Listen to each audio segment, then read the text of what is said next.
Do you think a husband and wife can make an Academy Award-winning documentary in their home with a cat? Yes, I do. I think, well, husband, wife, and cat. Yes. The cat is integral. Do you think it could work without the cat? This is an amazing documentary. Thoreau went to the woods in order to live deliberately. I think that's why I went to London, to be an artist deliberately. To start, no one's set me up as an artist except Ron Throop.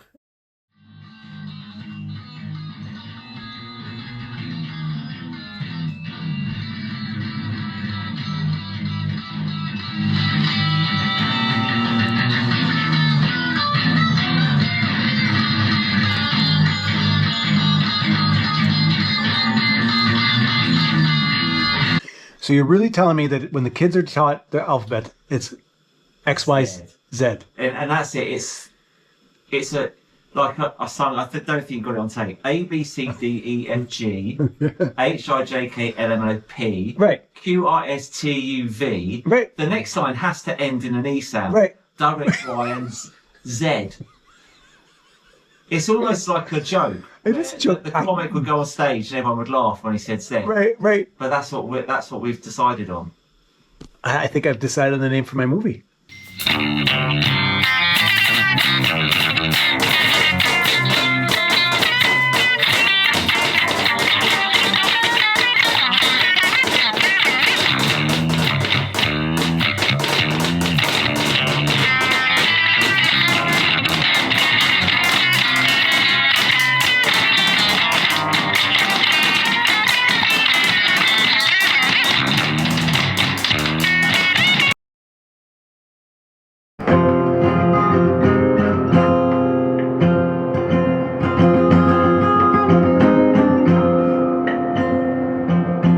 I'm gonna take you up to Pleasant Hill.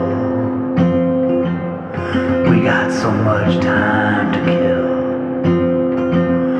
Payne's gray out and some crimson hue. What you think we're gonna do?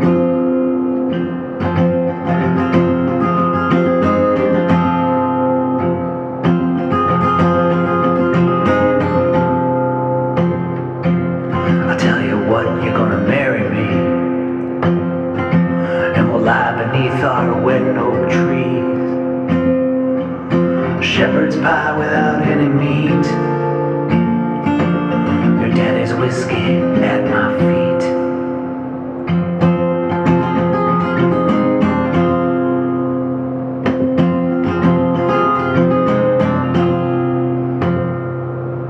I dug a hole and we crawled inside. Pulled up turnips by the creek side. Squire came by on his curry comb mare. He promised to take you anywhere.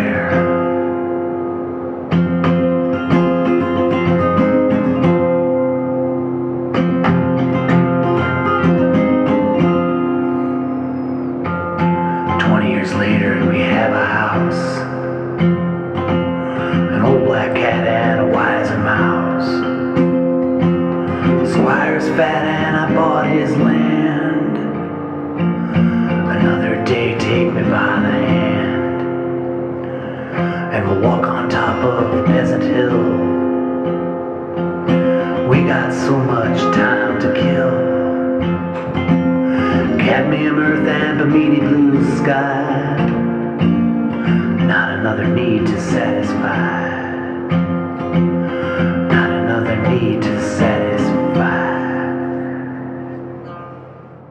When I was 18, I went to college here in SUNY Oswego, 9th floor Fennell, which is all the way up to the top, right?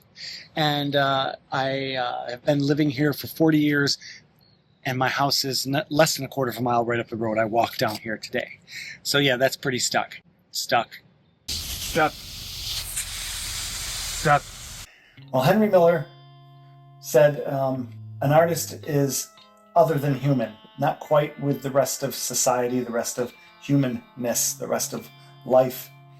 And it's that inhumanness, that other humanness that makes an artist. And I can't define it. I can just tell where it is and where it isn't. And I think that's what this movie is about, or what I want to make it about. Maybe that's what the whole idea of Zed is about, or people who don't rhyme with society and are outsiders, but take that outsiderness as a badge of honor and walk as proud as they can with it, with the ups and downs, but do it every day. I think that's what makes an artist in any form of creativity.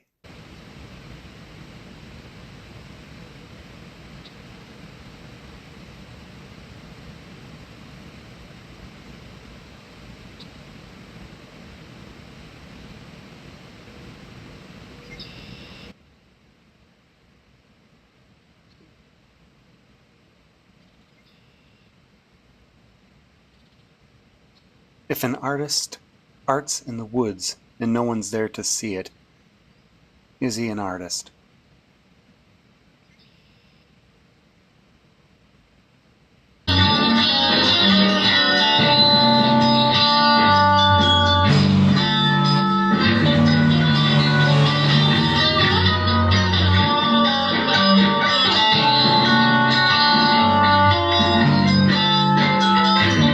Your second time in the Black Ivory. That's right. I came here last year to see your show and to see London for the first time. But it was just a nice rider. We know that that I'm here to see people and meet folks. And I met Charles Thomson and you and Emin Everall. I'm a Pugmire, and it was really eye-opening. And that's what Stuckism does for me. I would never be here if it wasn't for that little dumb Facebook page that nobody posts to except 5 people here probably. Olga House does it a lot. Yeah, I'll sit here and we can talk to each other. Paul? Yes, Charles. How long does this journey take? About 10 minutes. This is not your first trip to London. This is now your second trip. First time, you were able to meet up with a number of artists. Tell me about that first trip. First trip we went to see Edgeworth Johnstone's show at Highgate Gallery. It was a solo exhibition, and I knew I had to go. I don't know why or how, and Rose, pushed me because we're not rich. He had us at an after party at his house, and Charles Thomson complained about the back entrance and how dark it was, and we're all going to die. This is nuts. I hope we can sue if we injure ourselves. Of course you can. You're insured. Oh. There's a little step here. It is a very little step. Yep. But quite enough to cause serious injury. Why are we going in here? It's only been here 10 years ago. Edgeworth, this is fantastic. Oh, okay. Every minute. Thank you so much. No worries, no worries. We all went to Sainsbury's, and it was very awkward fun. Yeah. I don't understand. Excuse me. Okay, I think we're done. Okay, good. Yeah. Okay. Would you like teeth or no teeth? Right now you'll have teeth. EJ. This is all lowercase, is it? Yeah. R-J-E. Oh, I know. Hello, Rose. If I can figure out how to turn the flash off. At gmail.com. What are we getting? 43. We're going Highgate Station. Either you can get any bus. But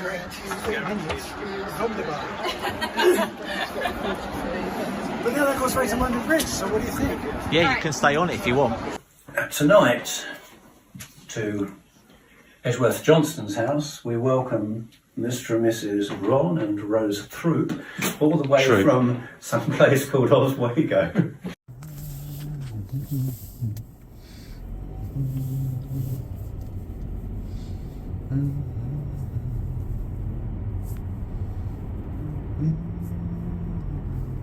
Set of 3 and a 4.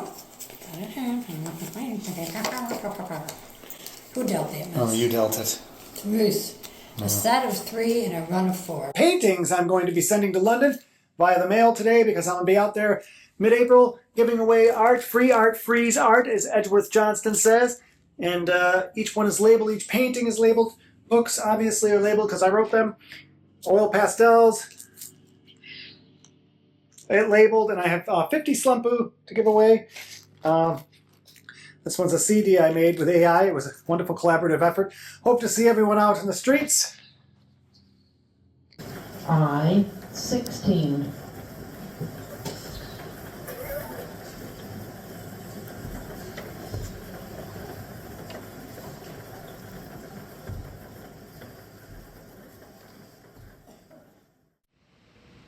Everyone makes art. Art is ubiquitous because we are human. It's just in us. And it comes out of us. Often. Is a child's painting art? Yes, of course.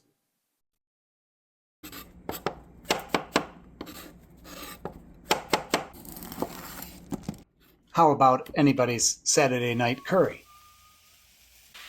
Yeah, yeah. That's art.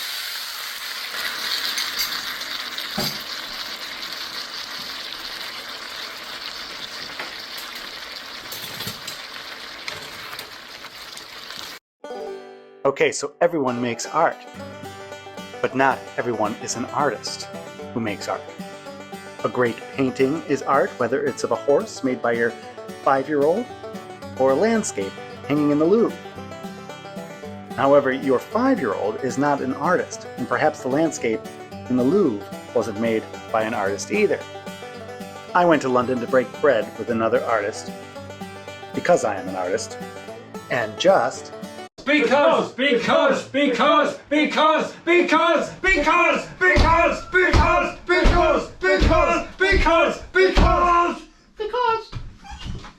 Cheers, Ron. And...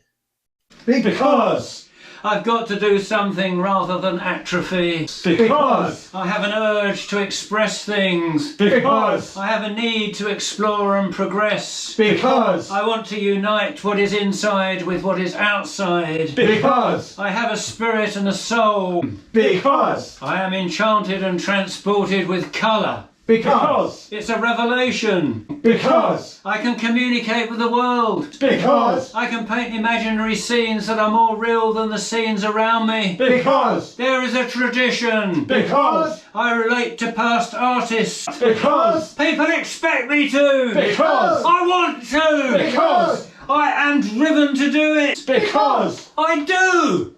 yeah. Well done. Oh, sorry.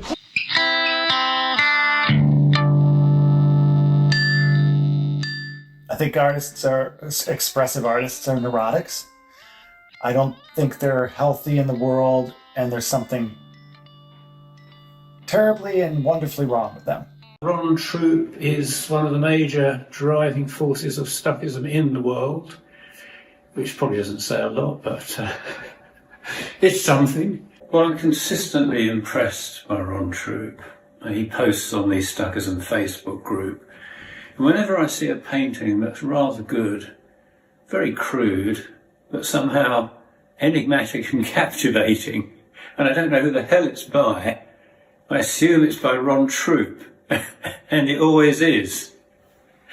So you can tell his because they never look like his paintings, but they don't look like anybody else's paintings either. I'm beginning to get the hang of it, but he is a free ranger. And I think you could characterise most of Ron's work as what's going on the inside. So I'm a corn farmer. I'm a painter. I'm a father. I'm a husband. I'm a butler. I'm a maid. I'm a cat litter scraperer. I'm a walker. Man finds it hard to stand. 8 a.m. to the end. Deep in the dark, bending down. Throwing dirt in a hole. Throwing dirt in a hole. This is video of Sutton Cum Lown. I took a day trip up from London to visit the place of my ancestors on my father's side. It's like this all over town. Grown men in line at home centers, screaming, $1.25 for a block. Throwing dirt in a hole. Throwing dirt in a hole. Throwing dirt in a hole. But it don't have to be that me. June, spring leaves, and women on a roof. French thinking painters never get paid. They eat like happy monsters, are always warm, always warm. I'm a poet. I'm a reader. I'm a handyman. I am a car driver. I'm a director. I'm a philosopher. I'm a comedian. I'm a floor sweeper. I'm a scholar. I'm a clown. Old man, one block at a time. 4 cups of dust and 1 cup of dirty city waters. Why don't the damn flies just eat us alive? Throwing dirt in a hole. Throwing dirt in a hole. Throwing dirt in I'm an a uncle. hole. I'm a guitar player. I'm a painter. I'm a grandfather. I am a writer. I am a brother. I am a sound sleeper. This is Cement Block Layer's lament. Put your 2 hands in your pockets, boys. Don't ever say peaches would look nice in that light. Out loud! Throwing dirt in a hole. Throwing dirt in a hole. Throwing dirt in a hole. But it don't have to be that me. June, spring leaves, and women on a roof. French thinking painters never get paid. They eat like happy monsters and are always warm, always warm. I am a helper. I am a recluse. I am a cook. I am a son. I am a multitude of things. And I am nothing.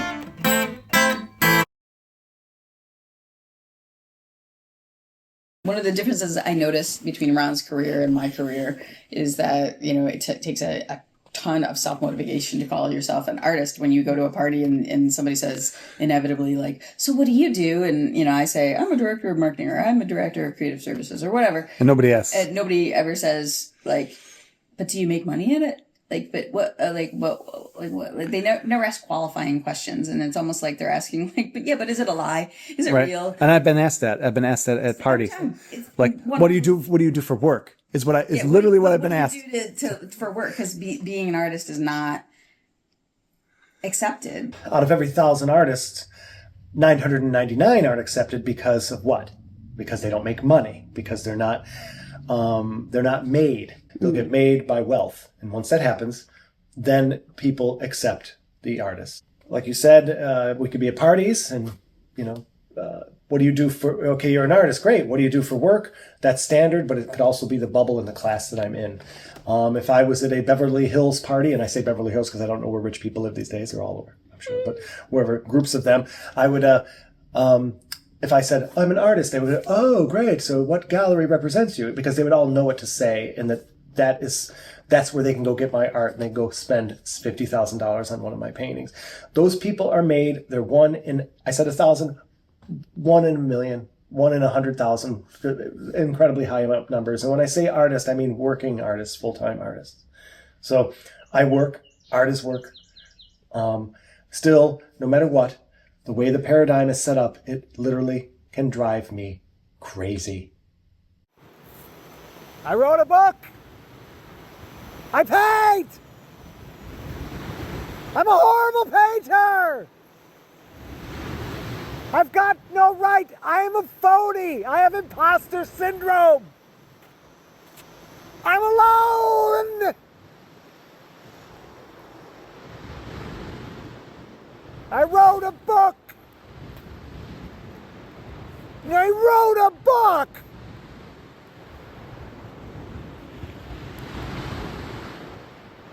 I wrote a book.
Art is work. I spend 50 to 75 hours a week practicing art, thinking art, and doing the business of art. But it doesn't pay, so I must make it pay some way. And rarely is money a form of payment for my labor. Fine with me, as long as I fill my cup by other means and overflow it. Is what you found out since you heard about Stuckism what you expected you would find out, or has it been in It's any been way better, different? way better. But also, I think I was already, like I said, doing it. All I did was embellish and make my life greater with artists, with other painters. I realized that I'm an advocate personality, so I like to see other people do well. And I think it's met all of my expectations and exceeded them. But I also think that's because of me and my imagination. I don't think Stuckists are really working too hard out there, except us. That's right. That's right. They're not going to die of hard work. I would never be painting today if it wasn't for the internet. I would have given up a long time ago. So Stuckism talks about needing to show, to bust that neurosis, to work that neurosis down to nothing, to kill the self. You need to humiliate yourself over and over again and almost, I don't know, get a sick glee from it. Before I knew of Stuckism, I used to have home shows and invite my friends and family over. And I just intuitively knew that's what I had to do. And to come out, to come out of the painting closet. And I did that for a couple years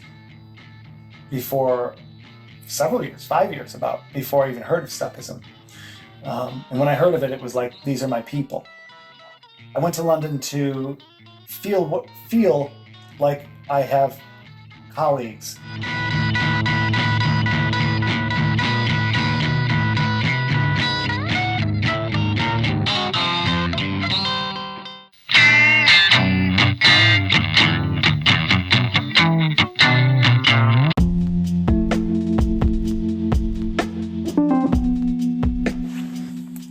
Hello and welcome to Stuck in Obscurity, episode number 5, Stuckism and Music. Today is Friday, February 28th, 2020. Today I want to focus on one particular painter/musician that I've discovered lately. His name is Edgeworth Johnstone, and he lives in London, and there he works as an artist, as a true artist, which I hope to explain further in the program. People like this are rare as far as expressive artists that I know of, and he's doing a hell of a job. So we'll talk a little bit about Edgeworth Johnstone. I'm going to call him John Stone today. And hopefully I can promote him and get some people to help him out and have him continue and show some enthusiasm.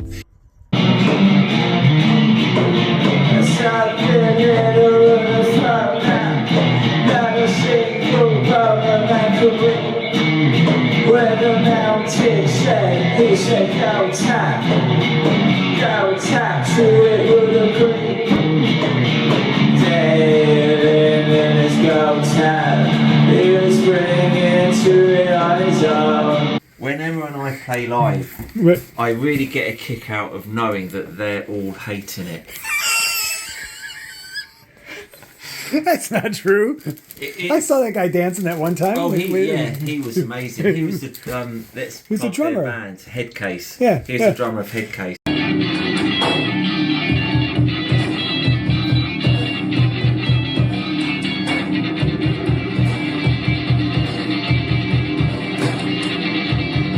Seraphy, did you say your name was? Nice to meet you, Seraphy. I'm Edgeworth. Pleasure. And I'll do as best as I can with my left hand. Great handshakes. Yeah. See you later. What's did you make these? Yeah, paint. You're yeah. a fucking good artist. Oh, thank you very much.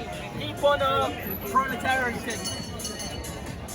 He has a section on his website called Sandwich Board Man, and he's going over some of the signs he made to promote Stuckism or anti-promote Stuckism, which is one of them being the sign particular dealing with the Stuckist duty to explore his or her neurosis.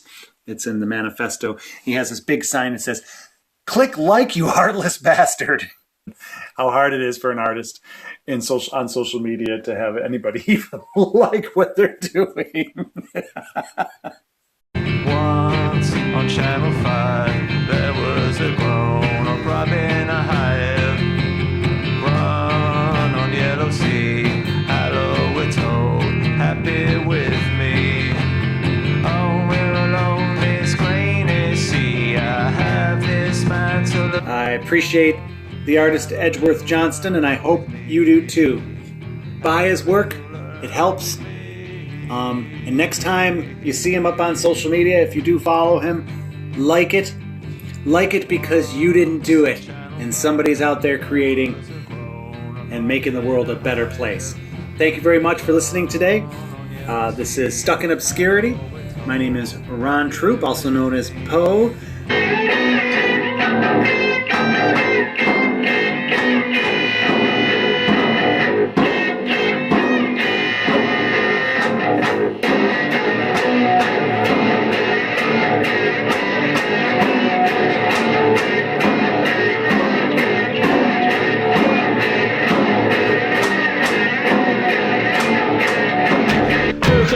Isolated horrors, grouted bass rolls, it lay too bare. Come here, raise the debts, related mortgage. Who did your chair, chair, chair, chair, chair, chair, chair, chair, chair, chair, chair, chair, chair, chair, chair. Zombie did play your lease of pardon. Grouting round the whole part be too far. Compare waste to ends, who raise your mortgage. Who leads your chair, chair, chair, chair, chair.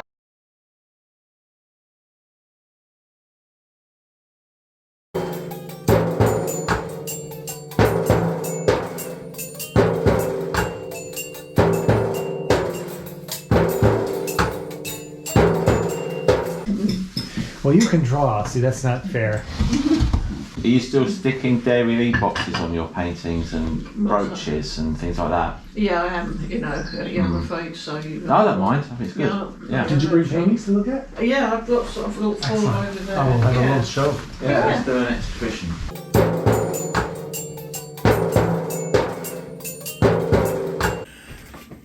I have some questions for Emma.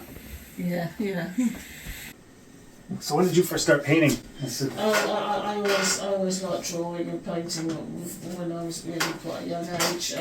I did like cartoons of dogs and things at school and all sorts of things. Yeah, I always painted. Yeah, always enjoyed it. Always liked it. Yeah. Sometimes it is that tactile thing, that is, and sometimes it sounds a bit sort of master worship, but to see the actual brushstrokes, of while painting close up is quite, you look at it and you think this it's a bit like holding an old fossil and you think this creature actually lived. I see. You do have it. You do have it. Yeah. I do have that feeling. Yeah. Do you know who Don Guy is? Donald Guy? Did you ever hear his name? No. He's friends with Charles. Is he a Stuckist? Yeah, Yeah. I think He's and he did that cat show, I think, online, and yes, he does cats, Stuckist. Yeah, Stuck cats. Yeah, I sent some work off for that. Yeah. Sure, so he knows who you are. Yeah.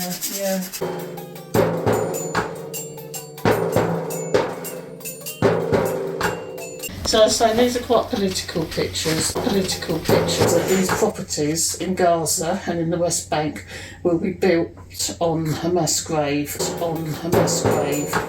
So what are yours all about here? What's going on? Well, you've written a book, haven't you, recently? I was going to read about the genocide it's based on, and this is my take on it as well. And it's called Black Crow Dream, and it's about the fact that they want to. I mean, I saw Donald Trump's disgusting video about how they want to make it the Mar-a-Lago of the Middle East. I couldn't even watch it. I just read about it. Yeah, I saw clips of ethnic cleansing. It's the idea that in about 30 years' time there's going to be these glossy adverts in magazines. Come and live in the Gaza area when they've rebuilt it. Nice views of the sea, and it really will be built on a mass grave.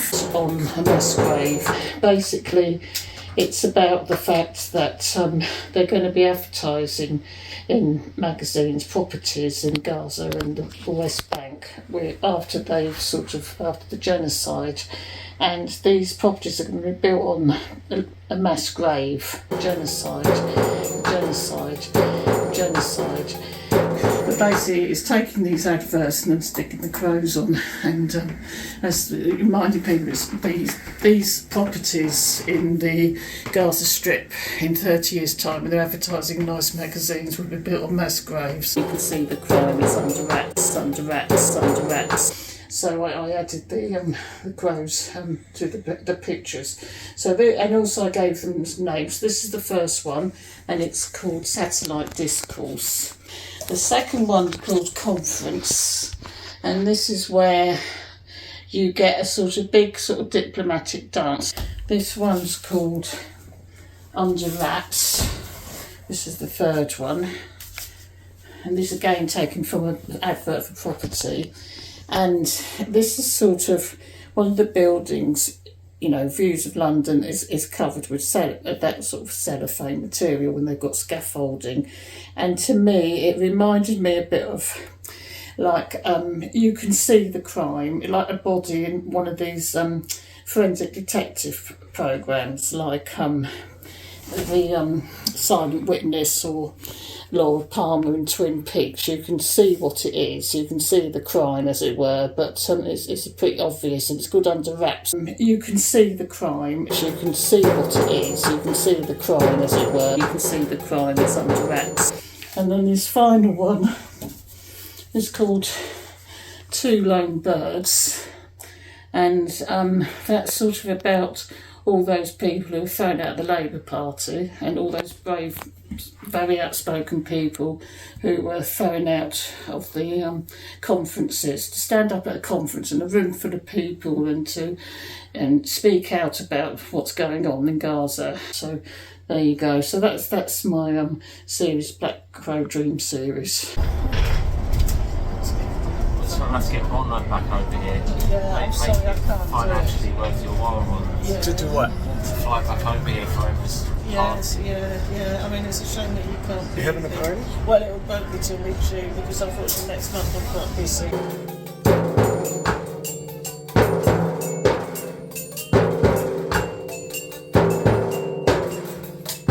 I've done loads of food and no one's turned up, so except you and on, so it's very kind of you to turn up. So. Well, this is Emma and I all over. Yeah. We do a gig, no one turns up. They want to show it off. Yeah, it's a lovely glass dish, isn't it? Yeah. Do you like one? Yes, it's a really nice dish that I got from Oxfam, so I'll just show you. Oh wow! Yeah, Sure, they're glass. proper cupcakes. Yeah, do you want one? No thanks, but they're really good ones. They're nice. Yeah. Like, tell us what you learned about Charles Thomson on this most recent visit. I was right in my first first impression that he's got a sarcastic wit about him, and which is fine. I like it.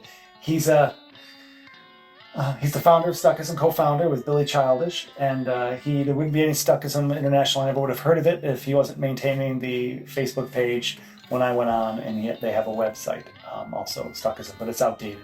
Don't go there.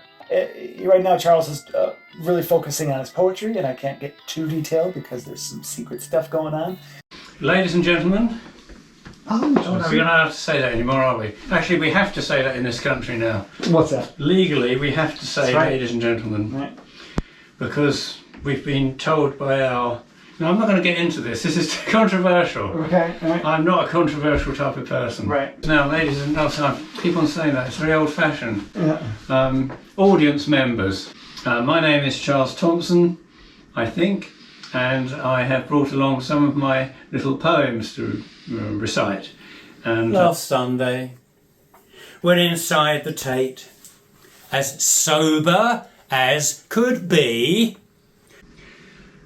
I saw a tin of someone's shit Where a work of art should be. I asked Sir Nicholas de Rosa, please explain to me. Why have you got a tin of shit where a work of art should be? You really are a Philistine. Whingy, whiny, moany. This shit has been created by the rectum of Manzoni. Sir Nicholas, you are a fool! The Tate's become a farce! So you can take the bloody lot and stick it up your arse! Nice.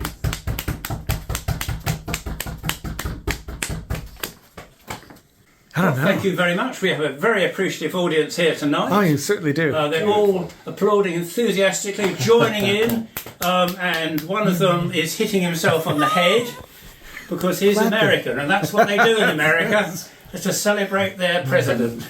This poem is by Ron Throop, in case you've got any problems with it. He lives in Oswego. It's Throop. Thank you very much. His name is Throop. I thought you said it was Troop. It is.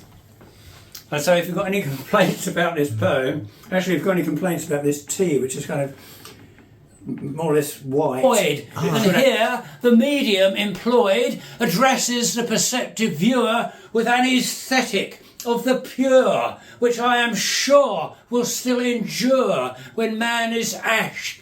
Its mass revealing, convolving modes of thought and feeling, which put to shame the Sistine ceiling and all the conjurer's bravado displayed throughout the Louvre and Prado of Raphael and Leonardo.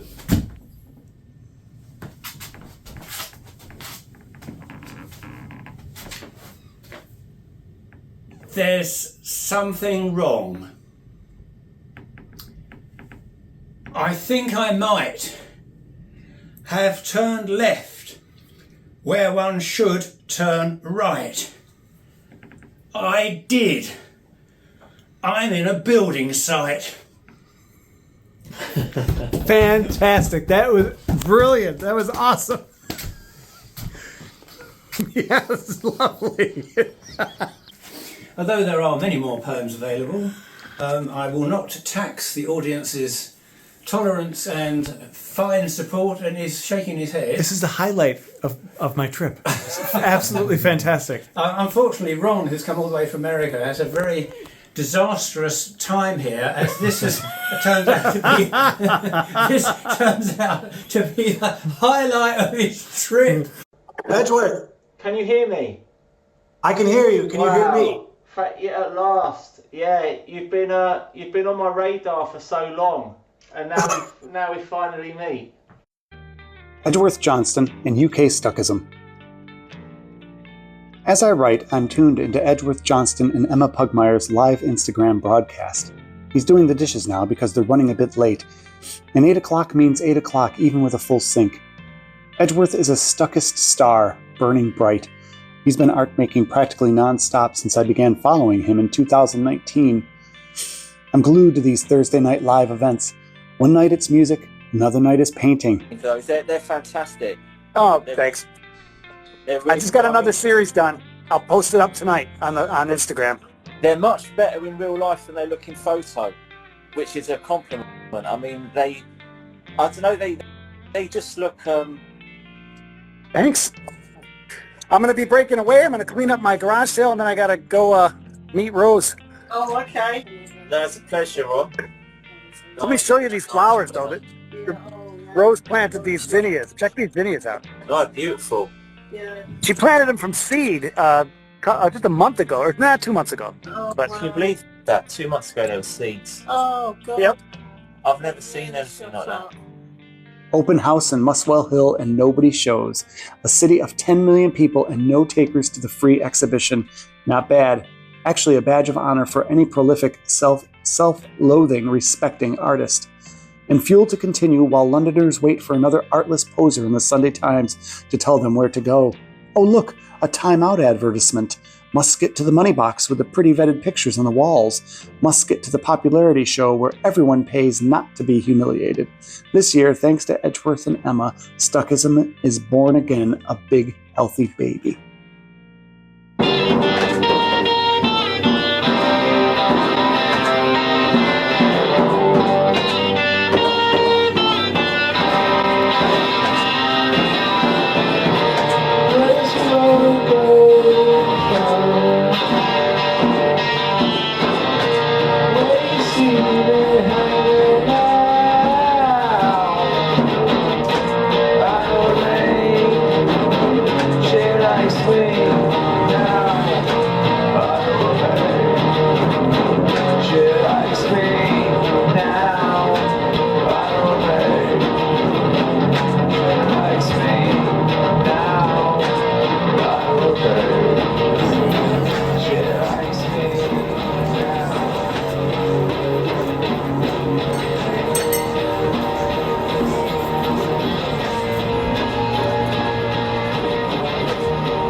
Thomson, part of the art movie that I'm in, and that's 25th anniversary, paying homage to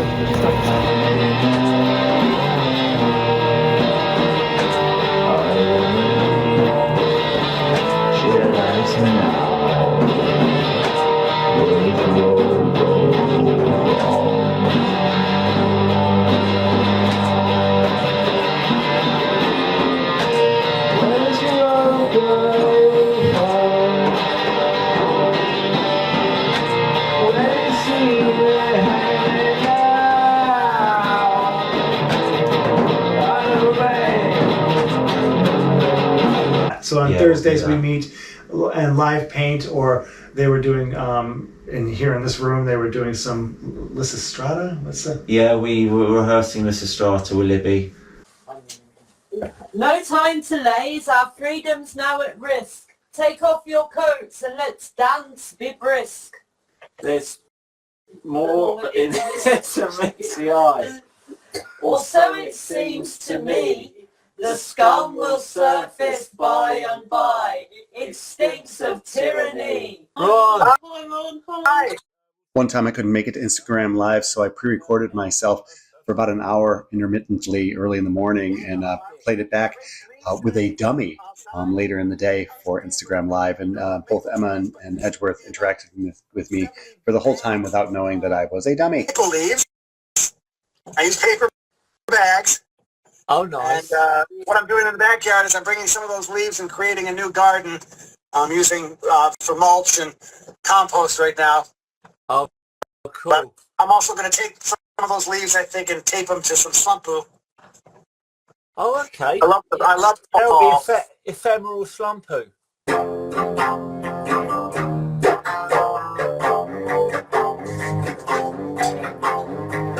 Most people, when they think of London and rock and roll, it's the Beatles and the Rolling Stones. I think of the Kinks, and I don't think of London. I think of Muswell Hill.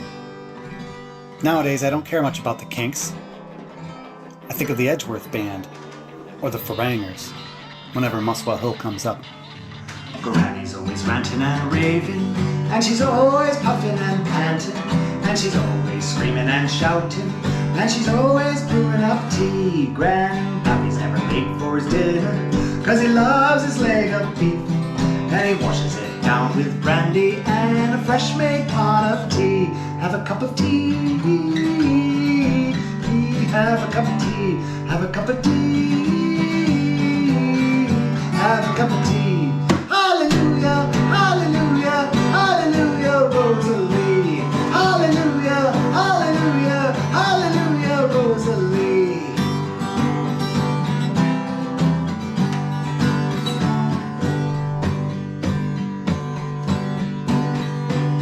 If you're feeling a little under the weather, if you're feeling a little bit peeved, take Granny's standby potion for any old cough or wheeze. It's a cure for hepatitis, it's a cure for chronic insomnia, it's a cure for tonsillitis and the water on the knee. Have a cup of tea,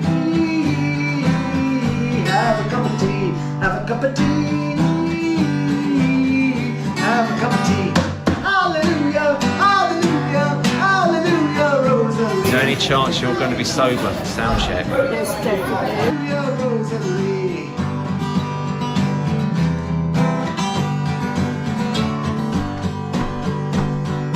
Tea in the morning, tea in the evening, tea at supper time. You get tea when it's snowing, tea when it's raining, tea when the weather is fine. You get tea as a midday stimulant, you get tea with your afternoon tea. For any old ailment or disease, for Christ's sake have some tea. Hallelujah, hallelujah, hallelujah, Rosalie. Hallelujah, hallelujah, hallelujah, Rosalie.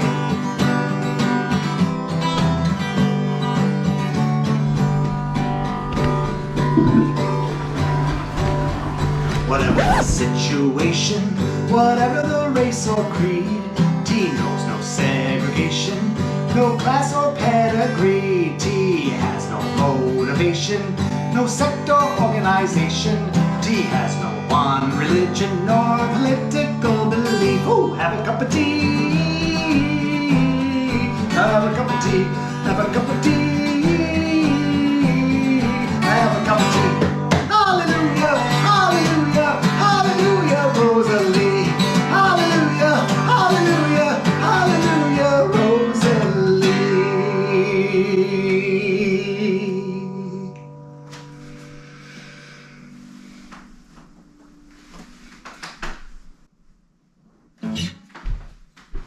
Got it without my zipper down. Wow. Fantastic.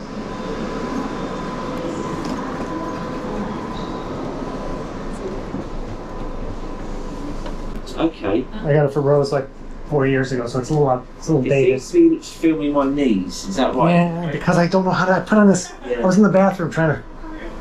I'll need to tap out. Otherwise,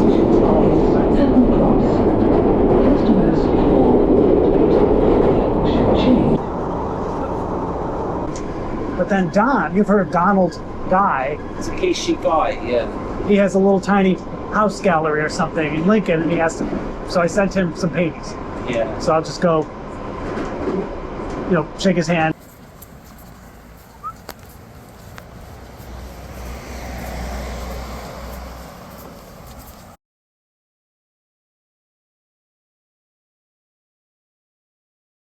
I didn't realize it until after I booked my trip to Muswell Hill at 19 Cranley Gardens that Muswell Hill serial killer Dennis Nilsson lived at 23 Cranley Gardens and would gather his victims from the Parkland Trail down below and invite them in for some drinks before strangling them. It was okay. I got over it. It was exactly, a 5-minute walk to Edgeworth studio. Very convenient, and the flat that I stayed at was perfect. There was granola, as much granola as I wanted to eat every day. And I think pretty much that's all I ate, unless Edgeworth,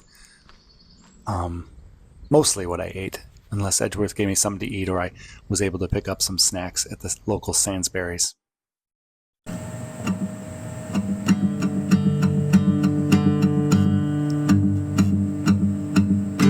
I am just a poor boy.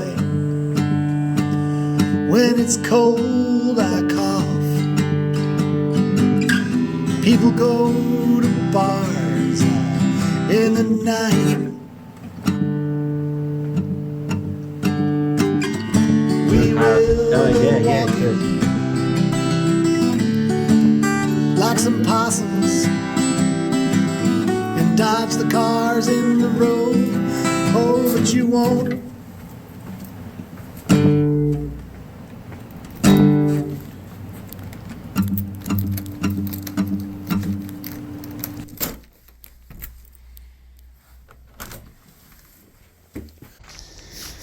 Are we recording? Yeah.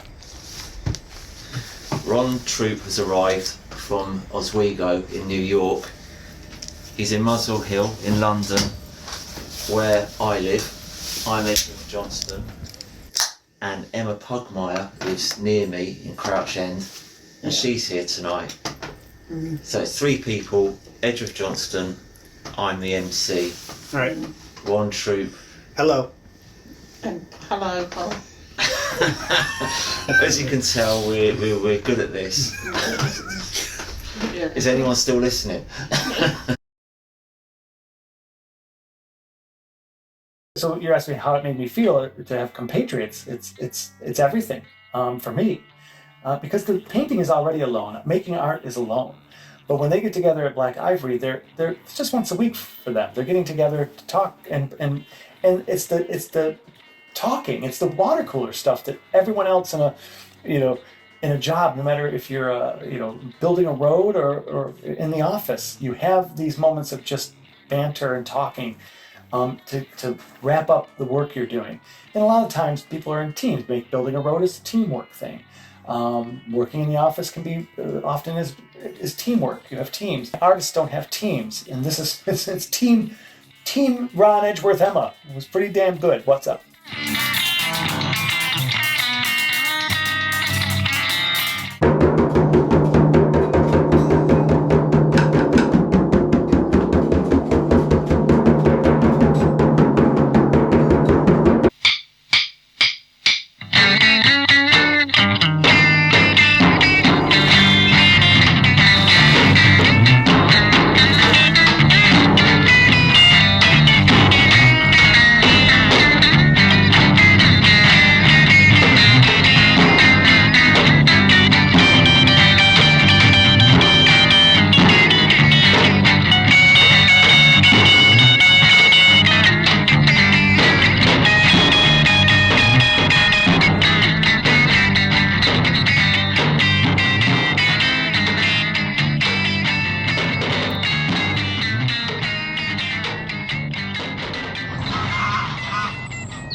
It's Z. There's no Z in English. That's Z. I don't think is even a word. It's an American. Z. I think it must be American. So how do you say zebra? Zebra. Zebra. Yeah. And also we have like zygote is XY, but it's a Z sound. Well, that's what we do too. We take that from you, right? But see, if it was me, zygote would be spelled Z. Y. Well, then xylophone is our only X word, right? Besides X, well, zygote is ZY, GOTE. I thought zygote was XY. No, in English it's ZY, or American English it's ZY. What is Z? Z is the last letter in the English alphabet that I found out is pronounced Z. It's Z. WXYZ. Now, when I grew up on Sesame Street, we said WXYZ because it rhymed. So how am I applying Z to this little movie? We are unrhyming artists. Call us outsiders, Stuckists, punk artists. We are unmade artists. I think to be Z is to be unmade. We're going to do paintings and album covers.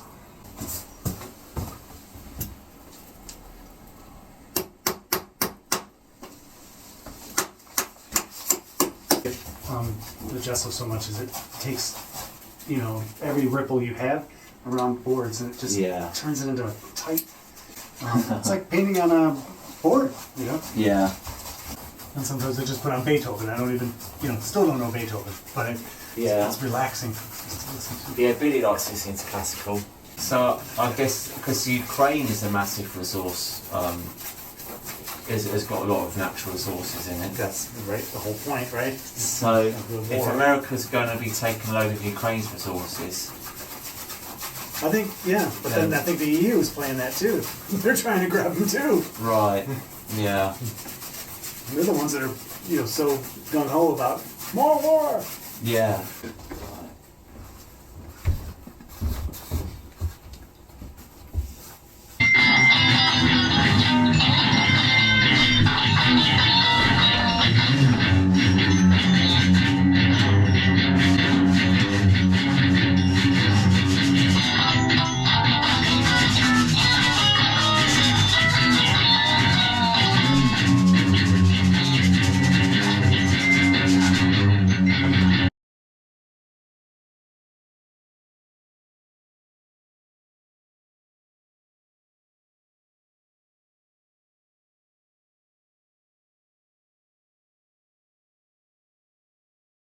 Looking good. Oh, good. Yeah, we got just moving. Who knows what we'll have?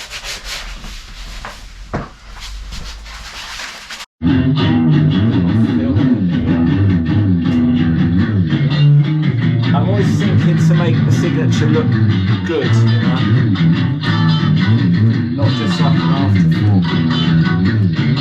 I agree. Also, you're going to wrap it around if it was going to be stretched, but it's not going to be stretched now because of our black marks.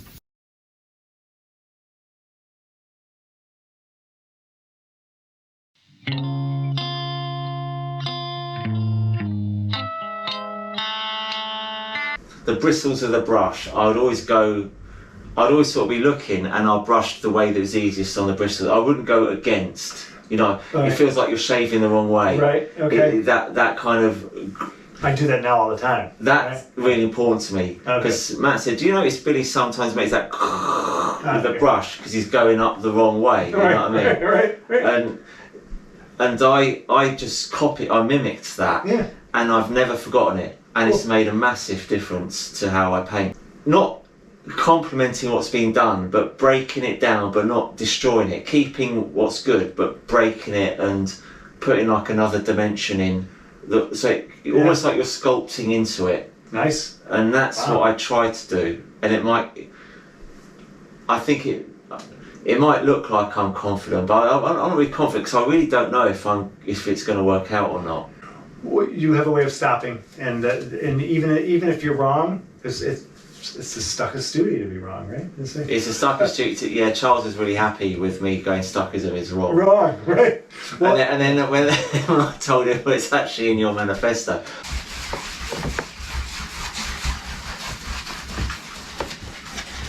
I think I will buy a place. It'd be great if you and Rose came out. Oh, that would be fantastic. Oh, what a trip that would be.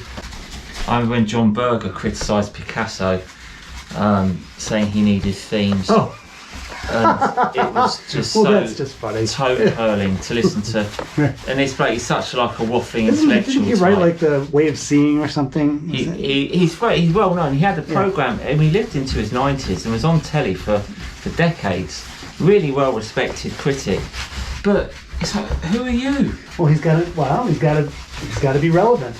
And the only way to be relevant is to spark some kind of a I know more than you know controversy. And people like look it up. They think because he's well educated and well spoken, articulate, that means what he's saying is of any consequence. But bloke can't even paint.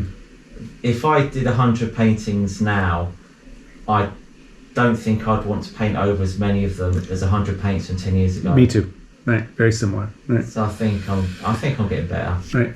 They talk about him like being Samo and on the street and doing the graffiti. Yeah. They don't mention that he was an art student, went to art college, had a wealthy middle family. class life. He was a Faranger. All that. But he wasn't Yeah. white. I'm not in front of a canvas for more than 5 seconds before I start painting, and I have no idea what I'm painting. Yeah, I'm the same. Yeah. Just You're the only person I know who does that. besides you, right? Yeah. No. And it seems to me that's the only way I can really do anything is to do that. Yep. What does painting do for you? Oh yeah, that's good. I think the practice of it is the biggest thing for me. It probably keeps my hyperactivity under control, I think. Right. I'd probably walk around the earth if I didn't paint. And when did you start these paintings? 5 o'clock? 5 o'clock this morning. No, 4:30 this afternoon. This afternoon. 4:30 this afternoon. This one we did the other day, Yes. but the other 13 we started. At 4:30 because we worked an hour and a half because we were timing it on Instagram Live, and and Freya had to get on for school at 6. Oh, I see. So yes. we had to stop. But we prepped them with the gesso last night. Yeah. And hung them this morning.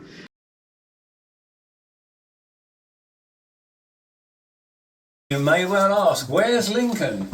Sounds like a civil war. It does indeed. It sounds as though he's moved to a past president of the United States. That's right. In fact, he's moved somewhere. And that's all we can tell you, because we don't know where Lincoln is.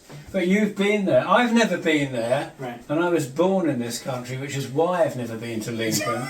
You, on the other hand, have travelled a few thousand miles from America, Yes. especially to go to Lincoln. It's a beautiful city.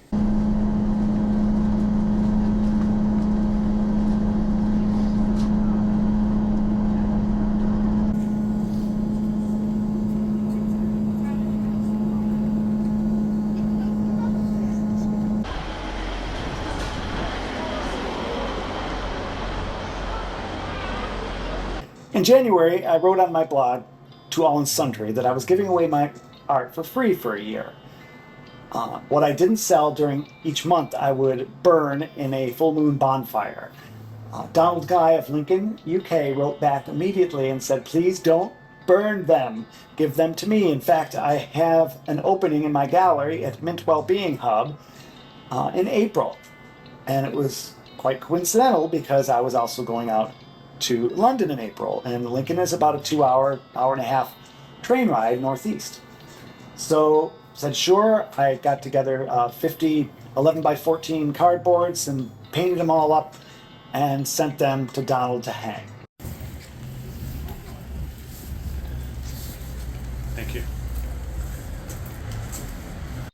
Imagination can be a really good thing, but also it causes so much anxiety because they've got such vivid imagination. They can imagine bad things as much as they can imagine good things. Yes. And so I think that happens with a lot of artists. I think may probably have the big imagination. That's why lots of artists suffer from anxiety. Aww. Wow, you really put it together. Nice. Aw. Fantastic. So strange.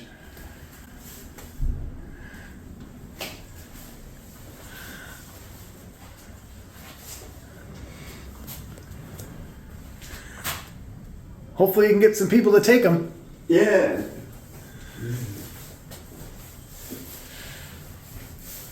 Thank you so much for putting all these up. Thank you. I just love them. There's my warm and normal. Yes. Yeah. I've been fortunate, but that would be the ideal, is to have somebody else working for me. So Edgeworth tells me a little bit, gives me the insight into Billy Childish's life. Yeah. And he says that, it's not all wine and roses. It's he's got to limit his work. Yeah. And he's actually told to limit his work. Yeah. So that's kind of weird, where they, the tail wagging the dog phrase. What a tour! Thank you so much. What is that church up there? That was a big church. Cathedral, yeah. What's the difference?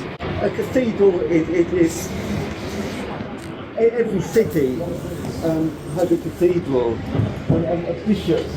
But it used to be you couldn't be a city unless you had a cathedral. Ah. So that Canterbury has one. Yeah. Okay. And London probably has one. Yeah, London's got two. I have just one little photo of you. Okay, and then I gotta take a photo.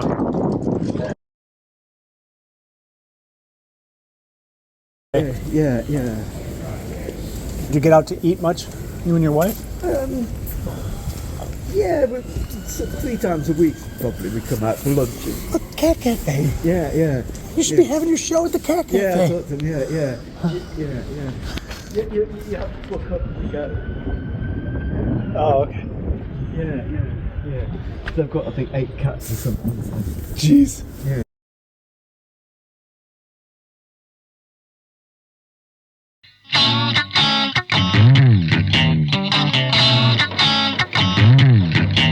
Yeah, this is Instagrammable. They're my poems. But they're yours, exactly. My name is Ron Throop. If you don't like the poems... And my name's Charles Thomson. If you don't like the poems, complain to Ron Throop in Oswego, America. You can tell him because he's bald on top. Hey, watch it. Can't find my strangulation rope. You seen it there?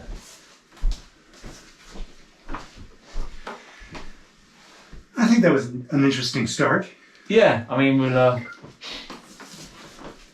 yeah, I mean, who knows? It's,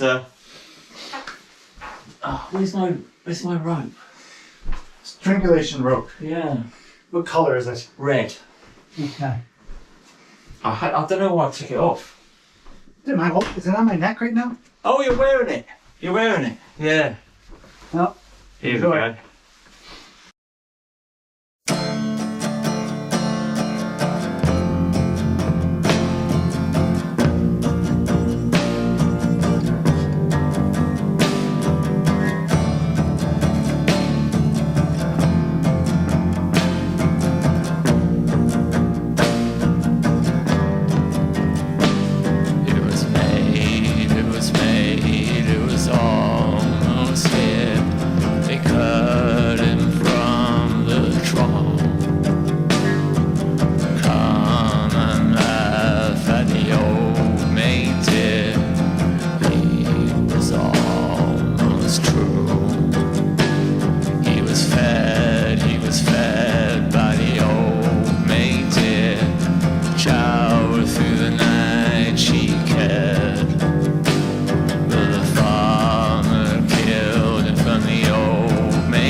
We should just give out, set fire to Camden. That's right. Just burn it.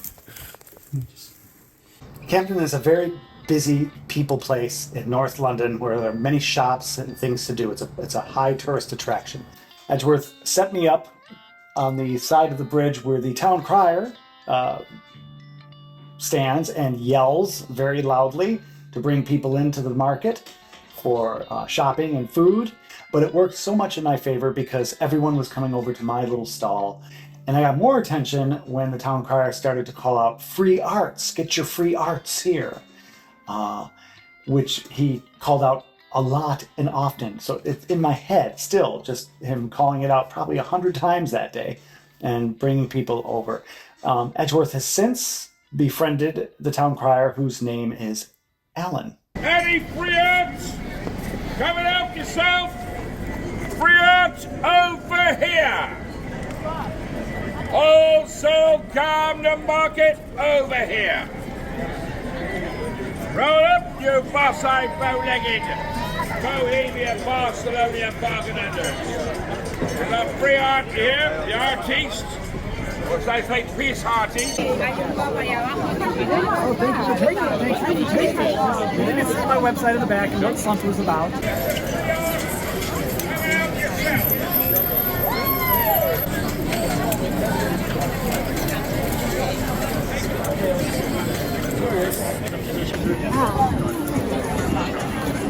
But I can just pick anyone. Yeah, anyone. I think I actually like this one.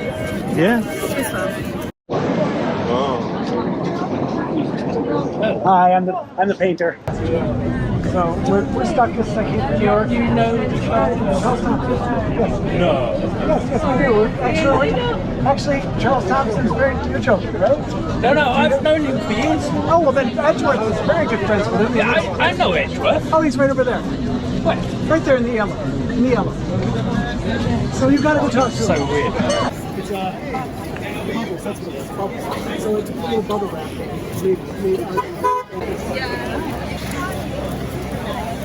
The one you asked was my friend, Dan Leal. It's when I was deep in poverty, you taught me how to give. Yes, I'm really happy. And I like the number. It's like I'm being prison. It's my prisoner number now. And I like the concept. Nice. Thank you very much. And you've got a slumper as well. Yeah. From Ron Throop over there. Yeah, it's so nice. Oh, good. Yeah, thank you. That's your Bitcoin, and that's your Ethereum. Okay. Wow, wow.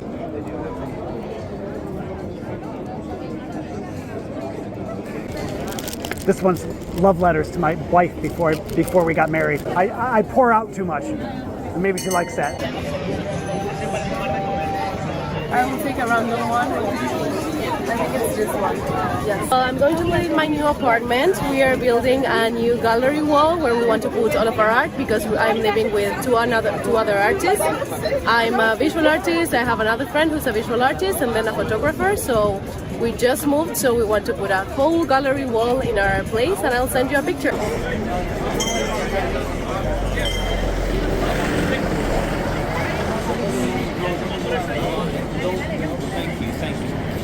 Bob.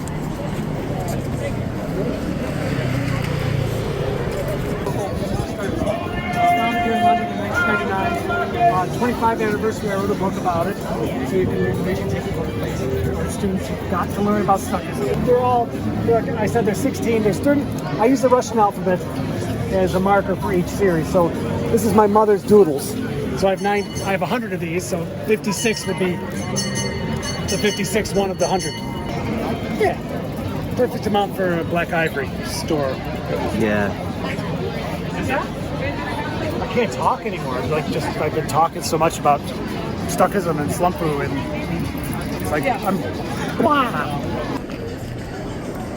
So this is my Slumpu. It's called. It's my Ethereum of art.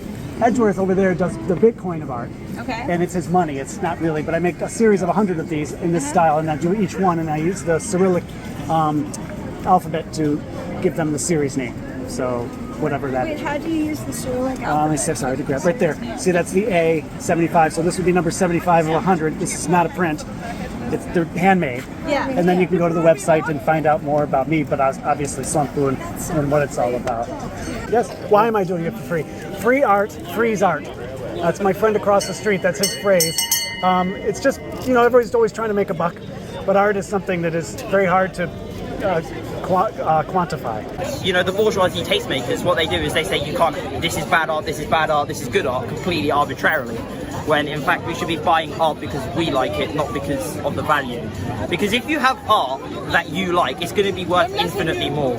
Because that's how, but in a capitalist society, you don't do things because you enjoy them, you do them because you selfishly benefit off them via money. And, I think political protest, I think this is a great political protest, because art it saved my life. When I was in my 18, 19, I fell in with a market trader. Yeah. In them days, everybody was out of work. Uh-huh. And I was a ground worker, a hog carrier. He said, why don't you come with me, you've got the gift that I have. Yeah. So he said, I'll teach you. Yeah. So what I used to do is stand in the back of the crowd, and when he came to what they call the back, that means forget the 5 bob, 4 bob, 3 bob, 2 bob, Right. black. Oh, I would have done that as a And then a man, for couple of years sure. later, I got involved with amateur theatre, and I got involved in a pageant. Very nice, thank you. I'm the artist or the painter, whatever you want to call it, and that's what I do for free. One per person, just... Yes, I write the books too. That's about Stuckism, the 25th anniversary. Yes. Free? Free. Thank you very much. You do me the honor. Thank you so much. Yes, thank you. I'll give you one anyway. No worries. Oh yeah! Oh yeah! Free art, ladies and gentlemen, over here today. Have you stopped for some free art? Also come into the world famous Camden Market. Everyone has tribute, Simon Dog, Horse Tunnel Market. Hey, thank you very much. Oh yeah, oh yeah. Don't look at me with your cameras like all the burning. Obviously, I put my website up there. I'm running out of art. Londoners are very nice. Successful day? I'm fine to hang out all day, but I was just running out. Well done. Well, we're going to pack up now as well. You got an interview? I think I got about 5 or 6. Oh, that's great. Yeah. I Nice didn't do any interviews, but I got a lot of content. So, Nice one. I mean, too much. Somebody snuck water. Did you sneak a water into my box there? Yeah, me. Thank you. I didn't Yeah, notice. no worries.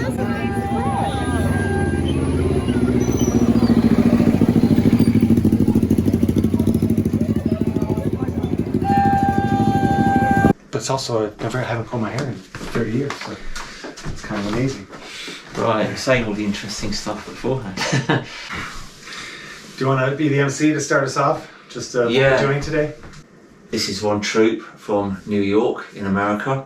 This is Edgeworth Johnstone from Muswell Hill, United Kingdom. I think we should do them regular. Okay. But afterwards... Who cares? It's going to be fine. We have to... Everything can't be an improvisation. These are Ron's and these are mine. Yeah, I'm not going to be able to... Freya's questions were all rejected. The first question... Darling, you're supposed to be drawing. I can't wait. Ron, Throop. Yeah. Describe your experience of Stuckism. That's going to be a long time. I'll do a fast one.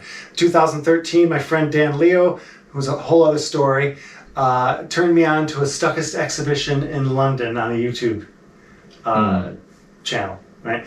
And it was, you might recall, it was 2013, it was a group show. It looked like it was in a factory with a bunch of other groups. Yeah, that was the avant-garde one that we did in Bermondsey. Oh, wow. Yeah, and we did it with Crisis, and Crisis were a homeless charity. You know what I mean? It's like a bit of embarrassment. We're supposed to be the artists, you know what I mean? Right, well, yeah.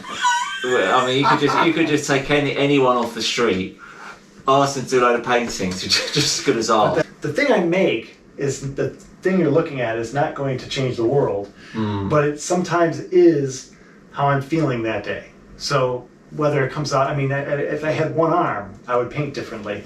So if my heart's broken, I'm going to paint differently. So I can't separate that. It's like no matter what you plan, you will find what you're supposed to do anyway. Right. You know. Right. So I think Leonard Cohen only started making songs because it's the only way he could get anyone to listen to his poems. I thought that I could take all that anger I was having and just and put it into words, and I succeeded. So, do I write prettily? No. Do I even write? If you told me to write an image of this room, I wouldn't even know where to begin. But I could paint it. Yeah. So I think painting's a way better form of expression for me. And when I was young, I didn't know that raisins came from grapes. So, I'm a little slow on the uptake sometimes. I was 23 when I learned Buckingham Palace was in London. That's great. Yes, everything's subjective, even sanity, right? Right. But I definitely get what you're saying with hand-to-mouth existence is the best thing for an artist. Absolutely. I think so. Creativity, you're going to push through no matter what. And it doesn't mean you have to suffer. I think suffering is silly. It doesn't even have to be financial suffering, but all the artists I like, I can see that it was desperate. They're living in a world of some form of desperation. Because they chose to be an artist. Yes, it's like everyone gets weeded out. You get the artists that make it, or the artists that do art that's going to make it. They're gone out of the equation. Then you've got the artists that give up. Okay, they're gone. Yeah. And then of the leftovers, you've got the ones that will always try and scramble up and fail to make it. Right. And you've got the ones who realise that the only way forward for them is to either totally, you might as well work in a sandwich shop or get $100 grand a year job, or do this totally my way. That's exactly my point of view. And some of those people will go up, and some will go down, some will go, but they're the people for which they're the diamonds in the rough. Yes, and they're very rare. And that's what you weed out. Right. And I'm not saying that I'm rare and special, but he's definitely got a point, because there's nobody I know that does this stuff. That's why I'm here. Yeah, and I wouldn't spend a week mucking around with someone who I didn't. Right. You know what I mean? Right. Describe an average working day in the One Throop studio. These are really good questions. I hope my questions even come close. They're going to be different. Good. We talked about our crazy old man, Hokusai. Oh, yeah. And his quote saying that he didn't learn anything right until he was 50. He's 70-year-old now, and he finally can draw a line the way he wants to draw a line. When I see you drawing lines, I'm always, envy's the wrong word. I don't have envy with you, but I definitely have, wow, you're where you need to be, You're very confident when you just go up to something and just make a line. That's something that I want to keep doing. So where do I want to go? Yeah. I want to be able to make a freaking line. Yeah. Right now I'm just scribbling. And that's what we do. We create a lot of good energy here. And I think that's what Stuckism is. I might even title it Stuckisming. Yeah. I thought that was a neat thing. I don't know, play on words. Who knows? Because we're actually doing it. It's like that's one thing the Stuckists don't do is Stuckism. Yeah. So, going back to my question earlier, right. When I said, has your experience of Stuckism matched your initial expectation of it? Were you expecting that the manifesto was a bit of an ideology rather than an actual reality? Right. I think I'm Stuckism more than Stuckism is. I think, and you are, and other people too. I agree with you. Yeah. Yeah. I think it's more. Yeah, it's more powerful for the people finding Stuckism or punk or whatever movement. It's more powerful for the people discovering it than the people that make it, because the people that make it can see behind and they know to what extent it's actually a bit of a front. Right. But you don't see that. You get the veneer, you know what I mean, and then you take it on and you actually make it happen.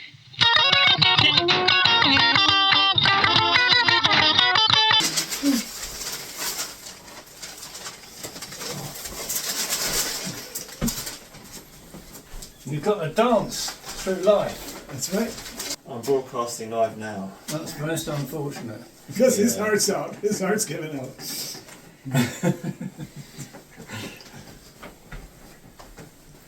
This is just the burlesque show at the beginning. Do you think anybody's actually watching this?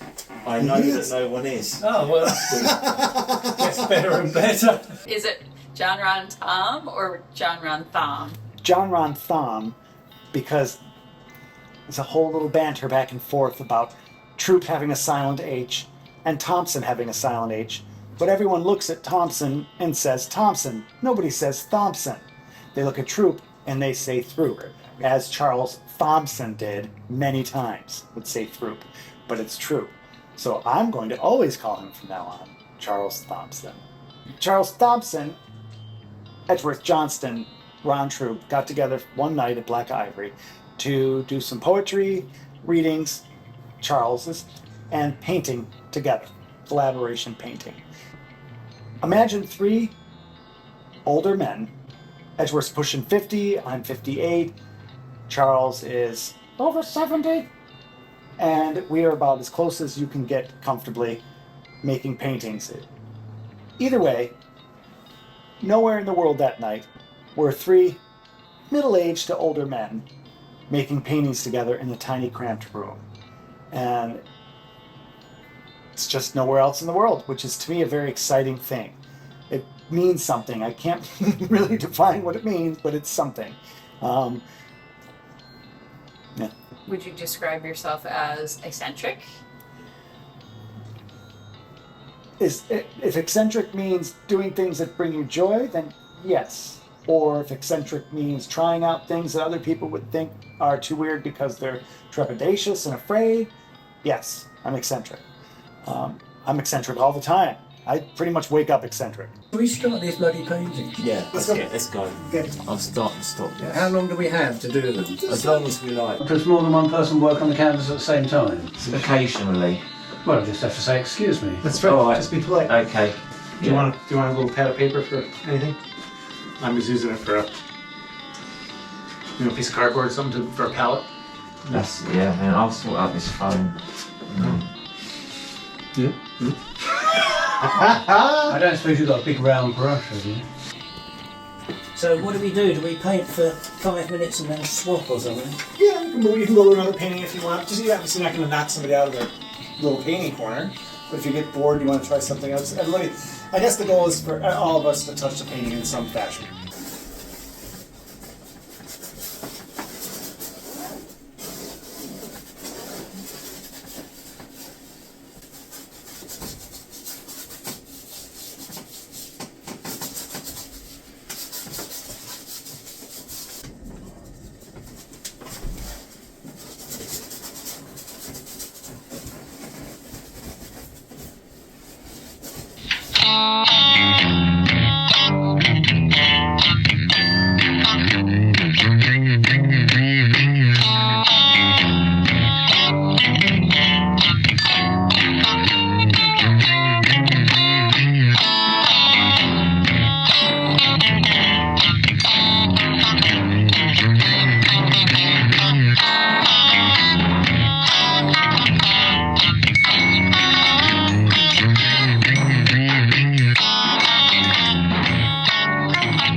It will be too much work to bother doing it, I think. What, fix the nose?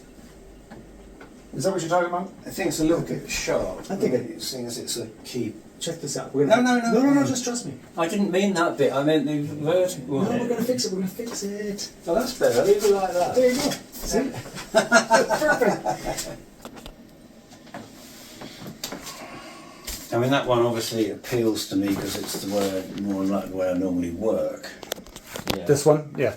Because it's that's the way I normally work. The figure, right? Yeah, Yeah. The outline and stuff. So I kind of respond to that. But I like this one. Yeah, me too. But tell me, is it art? For I'm an artist, I perform, I vomit, belch and fart.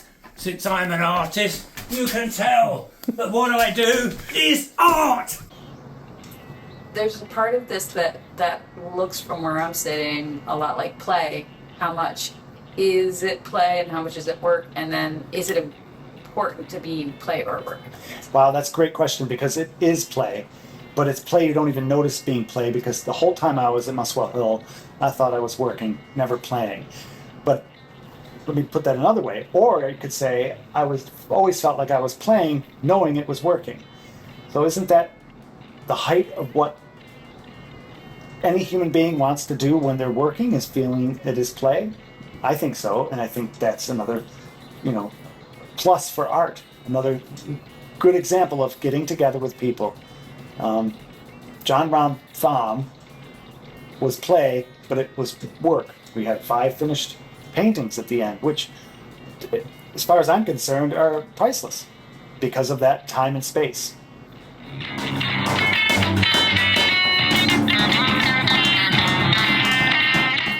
Yes. No, this band's Not sure. starts tonight. Starts tonight. Our okay. first song is Jobman, and we're editing the video. Okay. Ron and I recorded it here. Yeah. We'll always be frangers. In Thailand, I mean, it's my favourite place in the world, Thailand. Yeah. And I like the fact that we will never be integrated into Thailand. If me and you go over there, we will always be farangers. Here's a drum, and here's 2 little drums and some sticks, and I'm going to put these headphones on and listen to myself play electric guitar, just hit the drums, and we'll put it together in an album. And they actually came out where I enjoyed listening to them.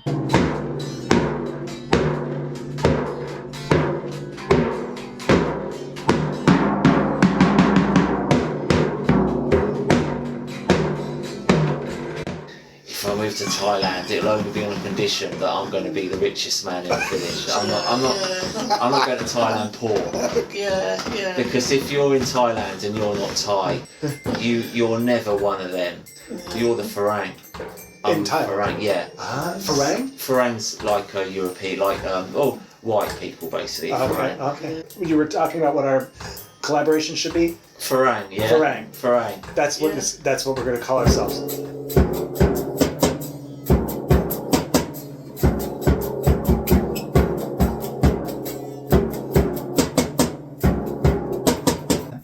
The Farangers. Edgeworth has been spending time with getting to know On in Thailand, and he talked about how what white people are called there, they're called Farang, and basically white Westerners who come in there with lots of money, and my guess is they're needed and hated. I mean, he has some rhythm and he's doing stuff with his guitar because he's got the Ears. well, he's got the ability. He's a musician. But it was also kind of leaving me in the lurch in the dark because I can't hear anything. I'm just hitting drums. And later, when he just put them together, it sounded like I don't know, a John Coltrane album or something. You know, like Freeform. Avant-garde approach Totally to music. Yes, totally so. So we'd listen to these, we'd play it back, and then do the John Bonds, listening to ourselves play, which was like doubly inspiring because I'm going, it sounded good. And there's times I'd forget that we even made it.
like, and subscribe.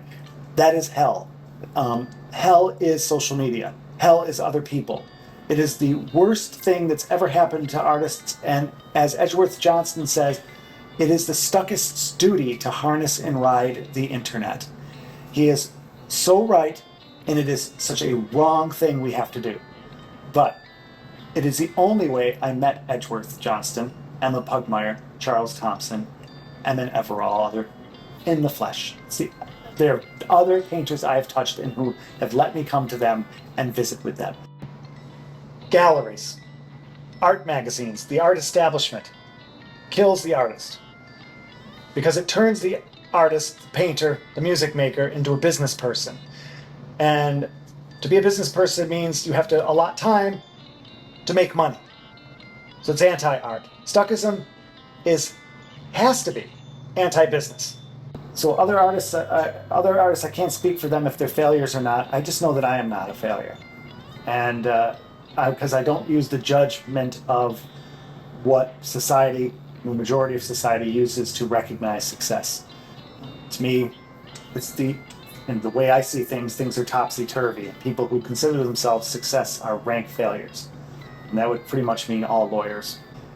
David Graeber, the anthropologist, had a talk once about how strange it is in modern art that the artists always end up in the sections of the cities where the equivalent of Wall Street is, where the bankers are, where the rich people are. And that's not a coincidence, he believes. He believes it because art, in order to keep making art, needs money to eat, and the Wall Street bankers buy the art. And that was youth and geography. They bought the young people who were brave enough to go into the cities and live in tenements, sleep on the floor, and make art, and get together, and they were free to get together, which is what Stuckism is, and is what I did at Black Ivory. But the new age calls for no more New York City, no more London. So don't wait for those rich bankers to come see your internet post. They're not looking. Creativity and art dies for people, or gets put aside, because as soon as they start to think about security and money, that's when it happens. Or results, or getting results for your time. Thinking your time is money is what ruins art for so many people. Do you think that society has an obligation to support the artist? There's no way for that to happen. That can only happen through government grants and funding, which would mean that art would become so stale. No, artists have to suffer, always have to suffer. Click like you heartless bastard. Society is always against the artist. And if the artist can't find a way to turn a trick, then they shouldn't be an artist. Whether that's marrying rich, or begging, or getting a part-time job and eating rice and beans. There's always a way to make art. But to live comfortably making art, I don't think there's ever a way to do that. You're not diligent looking for a payoff. You're diligent for something. So what's the something? Painting for me is longevity. I also know that a lot of people have to retire, not know what they're doing when they're 65, 70 years old. Say, go play golf. I'm going to be painting. I'm going to be painting until I die. I'm going to be painting with my toes.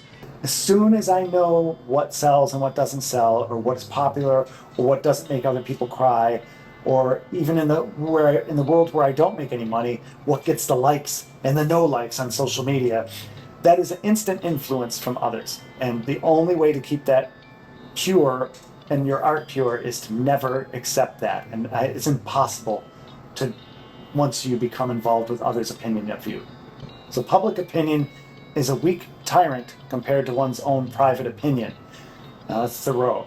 So if the public doesn't like what I'm doing, then I must really hate myself if I care. You're not going to make me a businessman. It ain't going to ever happen. I'm too old for that crap.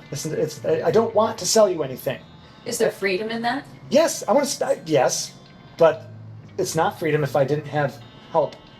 Being bound and being free. Being bound because I need to have support, financial support, but free because I can practice. It's this crazy twist that I'm constantly in. It's a feeling of, well, what's that feeling? We say it all the time with sound. Like you're cognitive dissonance. It's that dissonance. It's a feeling that nothing's ever right. because I can't be settled. And the only way, and this is for me to be settled with art, would be to stop making art. Meaning keep making art, but stop being an artist. Because I'd have to become a businessman. So, no, you do not need to suffer for art. You need to have a hand-mouth existence. You have to feel like you're always on the edge. The dissonance is banging away. Nothing seems quite right.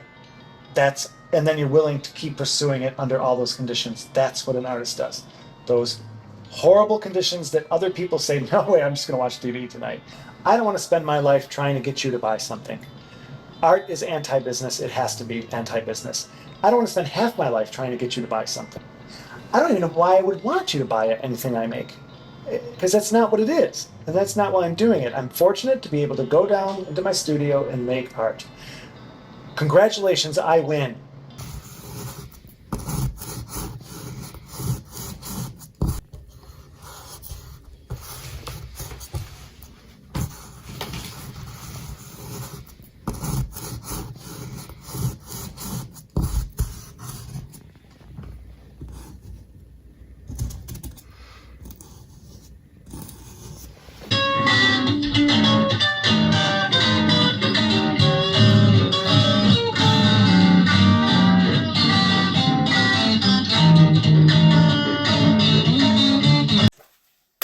John Ron.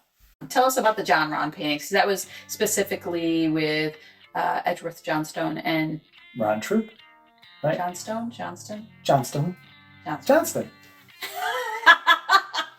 Edgeworth Johnstone. Tell me about the Ron John, the collaboration. Tell me about John Ron. You mean the collaborative painting? No, I don't want to know about that at all. So I want to ask about John Ron.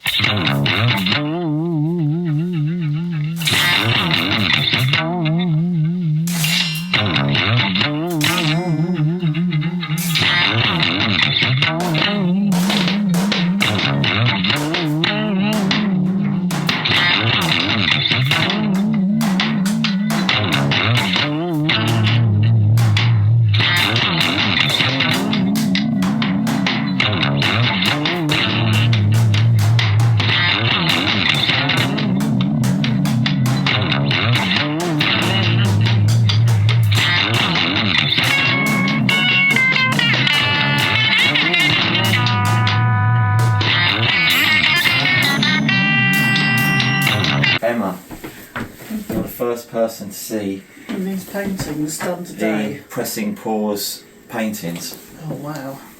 And did you work collaboratively? We did. They're really good. Yeah, and can you talk us through these ones? What's this one called? Rabbit and Flower. Oh, I see. Yeah, flower. Rabbit and flower at the bottom. Rabbit and tornado at the top. Two pigs. Yeah. Two pigs, and you find them. Goat. Yep. Goat. I like goat a lot. Yeah. Looks like an octopus. Yeah. Or a calamari. A green calamari. The green calamari. I don't know what calamari is. Octopus. Small octopus. Small squid. If you said what's calamari, I'd have guessed it was an alcoholic drink. This one is? You know this because of the Cow holding a cow's head. Cow holding cow's head. And finally, did we name this? Oh yeah, Edgeworth twisted the arms. I mean, what was this picture missing? I know, the word "come," and then a picture of it. No. I don't know what to say. Well, I'm envious because Ron's made the biggest contribution. Chevy over. It didn't sell well in Spanish American countries. Spanish countries because it means don't go. Oh, it doesn't go. Right. I assumed it would take about 2 years of intense study to learn how to paint a painting. You did? Yeah, I just shoot, and then I did my first one, and I realised, you don't need any training, just do it. You could, yeah, so you know. I was amazed. And I also came up with this other little phrase of mine called "perfect my limitations." Perfect, yes, yeah. And because we all have them. Yeah. And I want to perfect my own. Yeah, so perfect your limitations, so it's quite a good phrase. Yeah.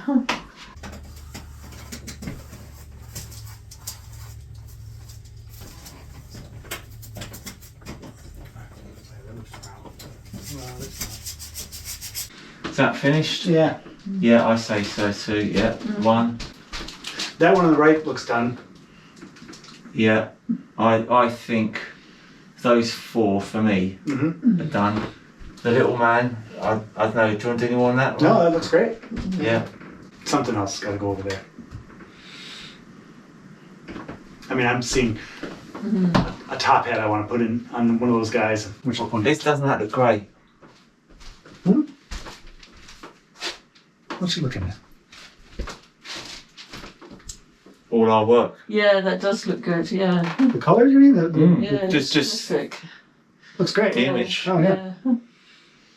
This should be our photo of John Ron. Yeah. I can't. How do I snap it though? Want me to snap a photo? Press print screen. Oh, later on when you download it, you just press print screen. Okay. And take one. Print screen.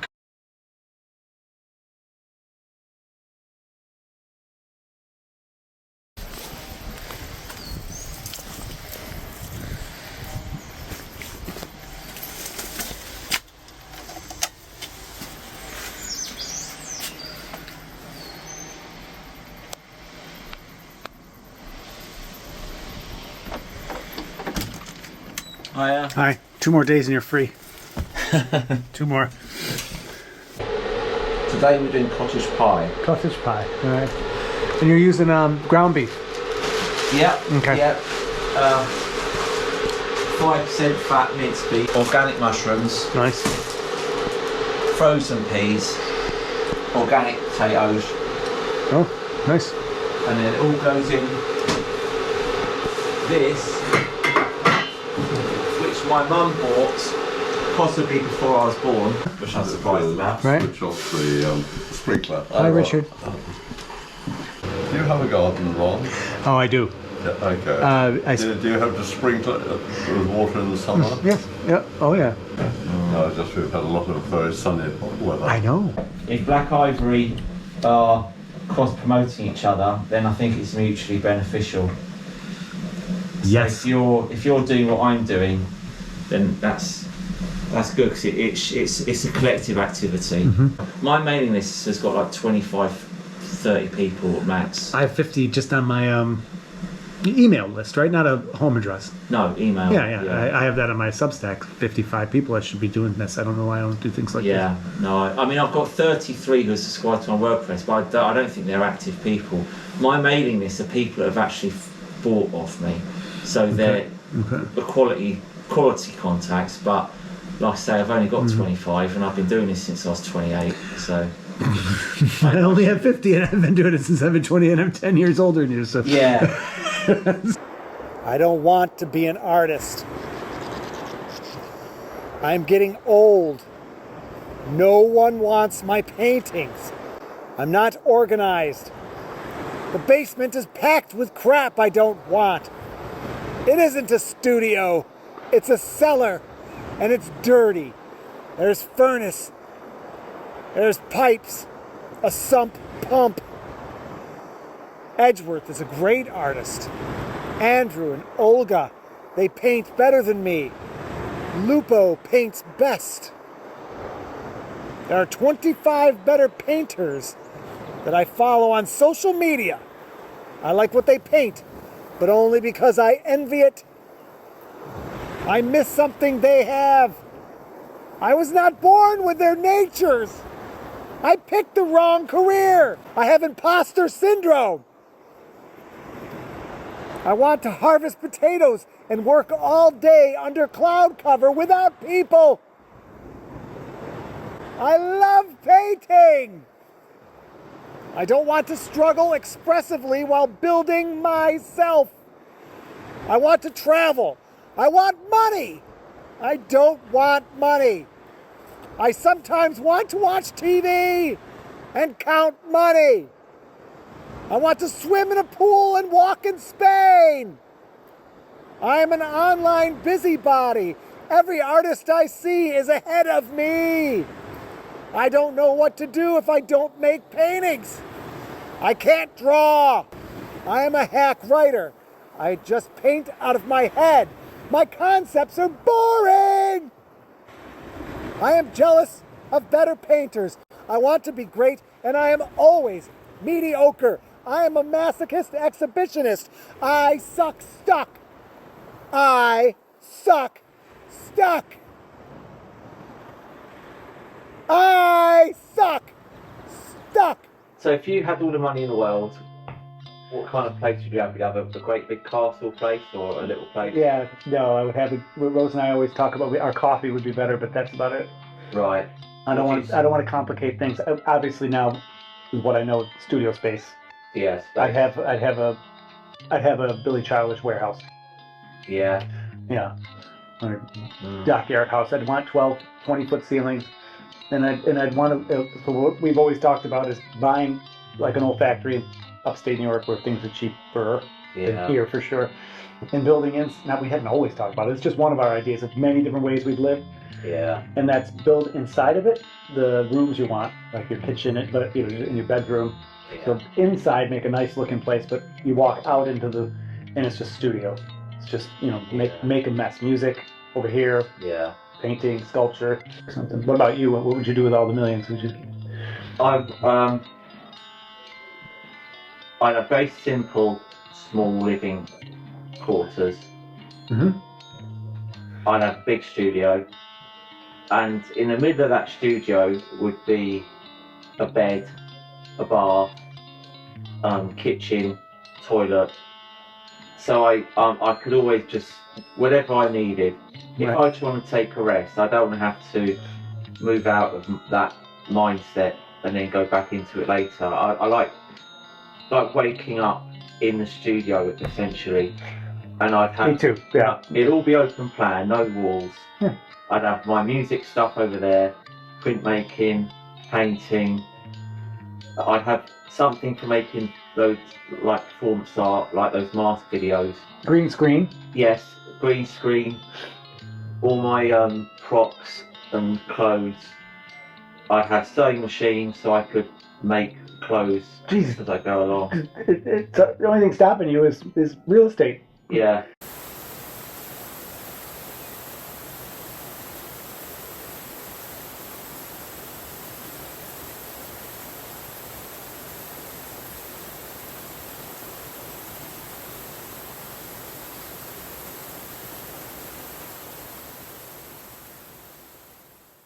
Whatever you need to do. I've done it both. I've done both. I'm just saying, slow down. You gotta leave breaths in between, or else you can't cut some good thing from some other thing. Right. Sorry, I noticed that in my editing. Well, Charles Thomson has given the term director of Stuckism to Edgeworth Johnstone. The reason why I believe I went to London as opposed to other places is because he is the active Stuckist person on Earth right now. He's Stuckist 2025. This isn't your 1999 Stuckists anymore.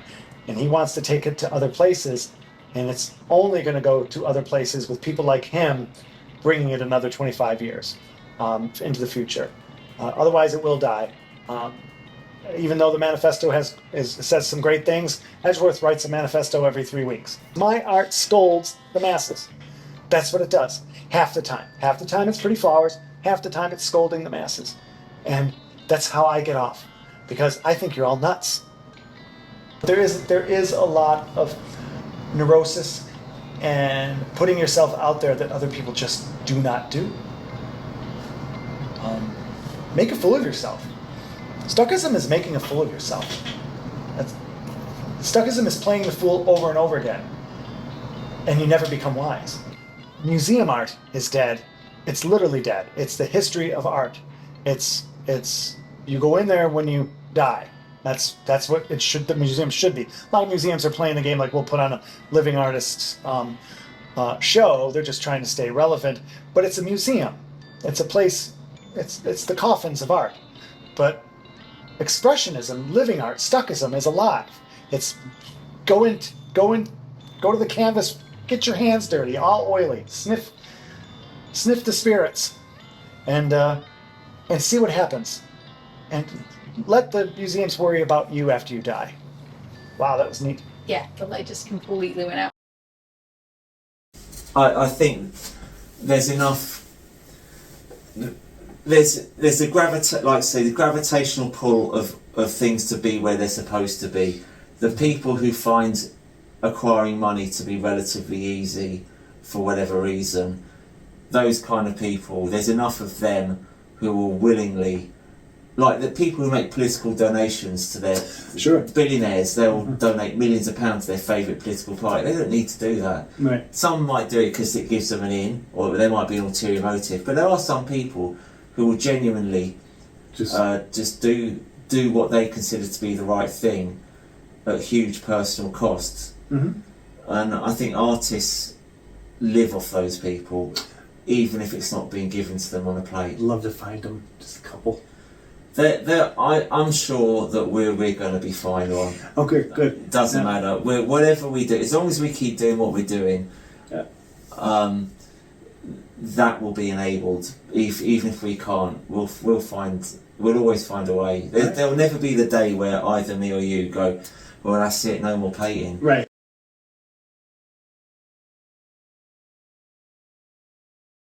I got on a plane, and here's where I ended up. Hang on. This may be hard to sing, so bear with me because I don't have that low is it baritone? I got a pal. She comforts me, uncages a raccoon effortlessly. She puts it on, she takes it down. No indoor cat has seen her frown. All the town boys lost, ooh, when I won. She is fun, she is fun. At a window, she'll stare for hours at the last honeybee on the flowers. And in the springtime, when the lilacs bloom, she'll listen to my homily on doom. She's that humble stone who doesn't know she's a sun. She is fun. She is fun. Alright. Very folky, right?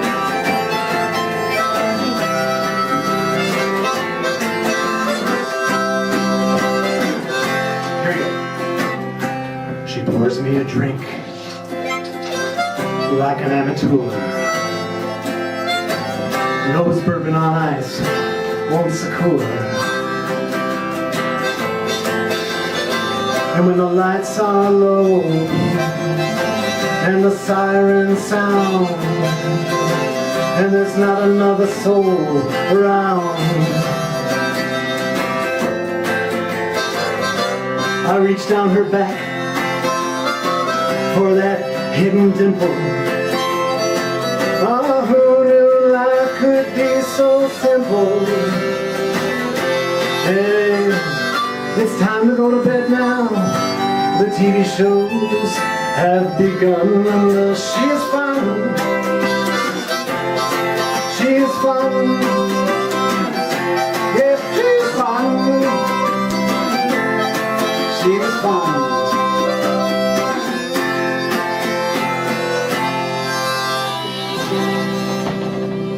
That's from Hank's, that harmonica is from Hank's down in Hub's Garden.